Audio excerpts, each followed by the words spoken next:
मतदार राजांनी जे मतदान केलं होतं 20 नोव्हेंबरला, त्याच्यानंतर 23 नोव्हेंबरला म्हणजे आजच्या दिवशी निकाल जे आहेत ते निकाल येणं अपेक्षित होतं आणि आता झालंय सुद्धा तसंच निकाल यायला. म्हणजे आताही आपण असं म्हणू शकतो की हे अंदाज आहेत, पण हे जे कल आहेत हे कल जर का पाहिले तर हे कल स्पष्टपणे महायुतीच्या बाजूनी आहेत, महाविकास आघाडीच्या बाजूनी नाही आहेत. आणि त्याच्यामुळेच की काय संजय राऊत अत्यंत वैतागलेले आहेत आणि ह्या म्हणजे काहीतरी गडबड आहे असं संजय राऊतांचं म्हणणं आहे.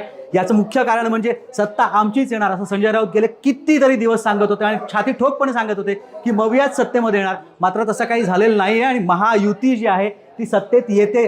भलेही आता सकाळचे 10:30 झालेले असतील आणि हे जे कल आहेत हे कल भलेही आता हे कल म्हणून आपण यांच्याकडे बघत असू तरीसुद्धा हे जी तफावत आहे ही तफावत प्रचंड अशी तफावत आहे आणि ह्याच्यामध्ये बदल होणार हे नक्की आहे.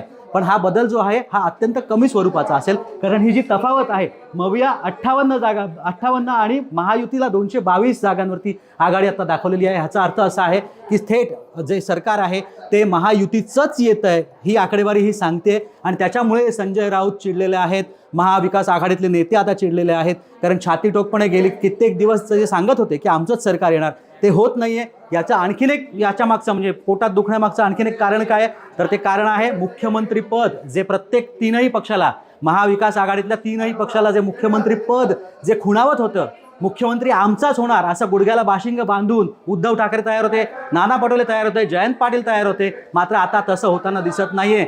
जरांगे फॅक्टर सुद्धा इकडे काम करताना दिसतोय असं पाहायला मिळत नाहीये. त्याच्यामुळेच एकंदरीत जर का चित्र पाहिलं तर महाराष्ट्रात सत्ता जी आहे ती महायुतीचीच होणार आहे. मुख्यमंत्री कोण होणार हे अद्याप गुलदस्त्यात आहे.